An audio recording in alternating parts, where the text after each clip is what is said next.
కన్ను wide I ఛానల్లోకి మిత్రులందరికీ పునః స్వాగతం.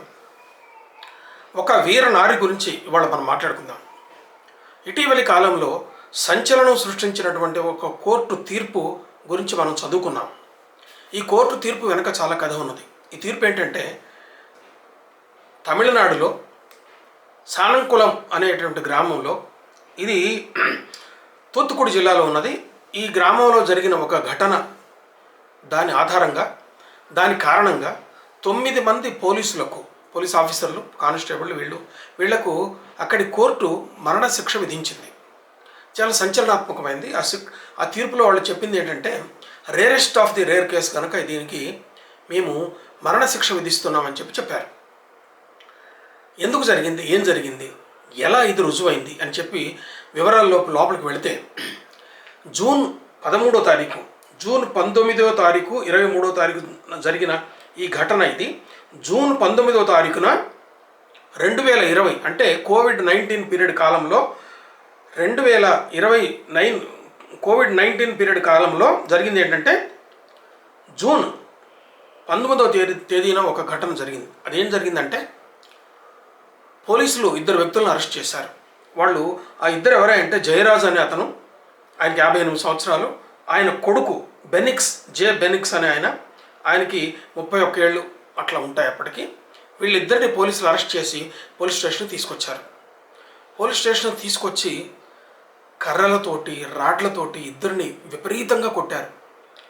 టేబుల్ మీద, ఆ గది నిండా, తర్వాత ఎక్కడ పడితే అక్కడ రక్తపు మరకలైనాయి. ఆ తర్వాత రోజు సాయంత్రానికి వీళ్ళకి ఆరోగ్యం బాగలేదని హాస్పిటల్కి తీసుకుపోయారు. హాస్పిటల్లో కొద్దిగా ట్రీట్మెంట్ ఇస్తుండగా తర్వాత రోజు వాళ్ళు చనిపోయారు. ఇంతకీ వాళ్ళు చేసినటువంటి నేరం ఏంటంటే, కోవిడ్ పీరియడ్లో మొత్తం లాక్డౌన్ చేశారు. లాక్డౌన్ ఉన్న పీరియడ్లో వాళ్ళు ఒక షాప్ ఓపెన్ చేశారు. ఆ షాప్లో మొబైళ్ళు అవి ఇవి వాళ్ళు అమ్ముకుంటూ అంటారు. లాక్డౌన్లో షాప్ ఎందుకు ఓపెన్ చేశారని తీసుకొచ్చిన వాళ్ళు, ఇది చాలా చిన్న తప్పిదం, నేరం అని కూడా దాన్ని అనలేం మనం. దానికోసం ఇంత చెప్తే అక్కడ చుట్టుపక్కల ప్రజల్లో పెద్ద ఆందోళన మొదలైంది. ఫోరెన్సిక్ రిపోర్ట్లు వచ్చినాయి. తర్వాత ప్రజలందరూ ఎదురు తిరిగి వీళ్ళు పోలీస్ స్టేషన్లో విపరీతంగా కొట్టడం వల్లే వాళ్ళిద్దరు చనిపోయారని చెప్పి వాళ్ళు అభియోగం చేయడం. ఆ తర్వాత తమిళనాడు ప్రభుత్వం దీన్ని CBCIDకి అప్పచెప్పింది. ఈ కేసులో ఉన్నటువంటి సివియారిటీని దృష్టిలో పెట్టుకొని ఆ తర్వాత దీన్ని సుప్రీంకోర్టు కూడా సుమోటోగా తీసుకున్నది. అక్కడ హైకోర్టు కూడా సుమోటోగా తీసుకున్నది ఈ కేసుని. ఆ తర్వాత దీని పరిణామాన్ని దృష్టిలో పెట్టుకొని ఈ కేసు CBIకి అప్పచెప్పారు. CBI వాళ్ళు కొన్ని సంవత్సరాల పాటు దాన్ని కూలంకషంగా పరిశోధన చేసి వెలికి తీసుకొచ్చారు. అయితే అక్కడ దొరికినటువంటి CC ఫుటేజ్ కానీ, ఇతర సాక్ష్యాలు కానీ, వీటన్నిటికంటే బలంగా అక్కడ దొరికినటువంటి సాక్ష్యం ఏంటంటే, రేవతి అనేటటువంటి హెడ్ కానిస్టేబుల్ ఒక ఆమె పోసకొచ్చినట్టుగా అక్కడ జరిగినట్టుగా వాళ్ళకి చెప్పింది.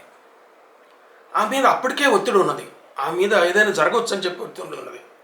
ఆమె ఏమని చెప్పిందంటే, నాకు ప్రమాదం రాకుండా ఉండాలి, నాకు రక్షణ కల్పించేటట్లయితే నేను జరిగిన విషయాలన్నీ కూడా చెప్తానని ఆమె CBI వాళ్ళకి చెప్పి, అక్కడ జరిగిందంతా ఎలా కొట్టారు, రక్తం ఎలా చెందింది, ఆ రక్త మరకలన్నీ ఎలా తుడిచేశారు, ఈ విషయాలన్నీ కూడా ఆమె కోర్టుకి ముందు చెప్పింది. అయితే ఈ కేసులో తీర్పు ఇవ్వడానికి చాలా బలమైనటువంటి ఆధారంగా, బలమైన సాక్ష్యంగా ఇది నిలబడిపోయింది. దీనివల్ల ఆ తర్వాత జరిగినటువంటి పరిణామాలన్నింటిలోకి ఈ కేసులో బలంగా ఇది నిలబడి వాళ్ళకి మరణశిక్ష విధించేటట్టుగా అది జరిగింది.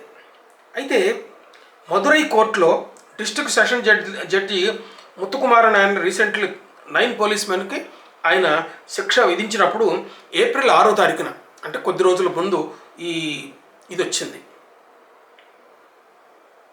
హెడ్ కానిస్టేబుల్ ఆమె నిర్వహించిన పాత్ర ఏంటంటే, కీ ఐ విట్నెస్గా ఆమె నిలబడింది. Detailed minute to minute account మొత్తం పోలీస్ వాళ్ళకి చెప్పింది ఆమె. అట్లాగే బ్లడ్ స్టెయిన్స్ని టేబుల్ మీద ఎట్లా పడ్డాయి, ఎట్లా తుడిచేశారు అని చెప్పింది. పర్సనల్ ఇన్వాల్వ్డ్, అందులో ఎవరెవరు పర్సనల్ ఇన్వాల్వ్ అయ్యారో, ఎవరెవరు ఇన్వాల్వ్ అయి ఉన్నారో, కొరాబరేటెడ్ అదర్ ఎవిడెన్సెస్లో కూడా అందులో దొరికినాయి. ఆమె వీటన్నిటిని కూడా వివరంగా చెప్పింది. ఆమె ఇచ్చినటువంటి స్టేట్మెంట్ వాల్ ఆఫ్ సైలెన్స్ అని అన్నారు దాన్ని. With police force she testified against her own colleagues. వాళ్ళంతా నాతో పాటు ఉద్యోగులే, నాతో పాటు పనిచేసేవాళ్ళే, నాతో పాటు ఉన్నటువంటి పోలీసులే అని కూడా భావించకుండా వాళ్ళు చూపిన క్రౌర్యానికి తగిన శిక్ష పడాలనుకున్నది కావచ్చు. బహుశా ఆమె ఏమాత్రం జంకకుండా ఈ సాక్ష్యాలన్నీ ఇచ్చింది. ఆమె ఇచ్చినటువంటి టెస్టిమోనీ ఆధారంగానే మెడికల్ రిపోర్ట్స్ తోటి కూడా కొరాబరేట్ చేసుకోవటం వల్ల అది టర్నింగ్ పాయింట్ అయింది. సిబిఐ చేసినటువంటి ఇన్వెస్టిగేషన్లో అది తెలిసిపోయింది. అది మొదటి నుంచి చివరి దాకా కూడా ఆమె ఆ సాక్ష్యంతో అలాగే నిలబడింది. ఆ తర్వాత మళ్ళీ మాట మార్చడం కానీ, లేకపోతే ఏదో ఒత్తిడి మీద జరిగినట్టు కానీ ఆమె ఏం మాట మార్చలేదు. ఆమె అదే పట్టు మీద అలాగే నిలబడి ఉండటం వల్లనే ఆమె చెప్పిన దీనివల్లనే ఆ కేసుకి పూర్తిగా న్యాయం జరిగింది అక్కడ. దీంట్లో ఉన్నటువంటి ప్రాముఖ్యం ఏంటంటే ఆమె ధైర్యాన్ని న్యాయ వ్యవస్థ, పోలీస్ వ్యవస్థ కూడా మెచ్చుకున్నారు. 10 చోట్ల ఆమెను గురించి ప్రస్తావించారు. పబ్లిక్లోంచి పెద్ద అవుట్రేజ్ వచ్చింది. జూన్, జూలై 2 నెలలు కూడా జరిగింది. దీని కారణంగానే వాళ్ళు అక్కడ తమిళనాడు ప్రభుత్వం ముందు సిబిసిఐడికి అప్పచెప్పడం, ఆ తర్వాత అది సిబిఐకి వెళ్ళటం అట్లా జరిగింది. ఇది కొన్ని ఫేజుల వారీగా ఈ ఇన్వెస్టిగేషన్ జరిగింది. సీసీటీవీ ఫుటేజ్ కూడా ఉపయోగపడింది. 2427 పేజీల తీర్పు దీంట్లో నుంచి ఆ ఛార్జ్ షీటు ఇవన్నీ వచ్చేసినాయి. కాంప్రహెన్సివ్ ఛార్జ్ షీటు 2427 పేజీల ఛార్జ్ షీటు వేశారు. 9 మంది పోలీసుల మీద ఇది జరిగింది. National district session court Madurai నుంచి ఇది జరిగింది. ఇది అయితే ఈ కేసు ఇప్పటితో పూర్తిగా అయిపోయిందని చెప్పి మనం అనుకోలేం. ఇక్కడి నుంచి మళ్ళీ హైకోర్టుకు పోవచ్చు, హైకోర్టు నుంచి సుప్రీంకోర్టుకు పోవచ్చు, సుప్రీంకోర్టు నుంచి రాష్ట్రపతి యొక్క మెర్సీకి కూడా పోవచ్చు, ఇంకా ఎన్నేళ్ళు అయినా పోవచ్చు. కానీ ఇక్కడ స్పష్టంగా మనకు తెలిసేది ఏంటంటే నేను చేసినటువంటి అకృత్యం, క్రూర చర్య అన్నది చాలా స్పష్టంగా బయటకు వచ్చింది, సాక్ష్యాలతో రుజువైపోయింది. కాబట్టి ఇదే శిక్షని పైకోర్టులు కంటిన్యూ చేయొచ్చు, ఇదే శిక్షని క్యారీ ఆన్ చేసేటటువంటి అవకాశం ఉన్నది. అంటే పోలీస్ స్టేషన్లలో ఇలా హింస జరగటం అన్నది ఎన్నో కేసుల్లో బయటకు వచ్చింది. చాలామంది సస్పెండ్ అయినారు, ఉద్యోగాలు పోయినాయి, రకరకాలు జరిగినాయి.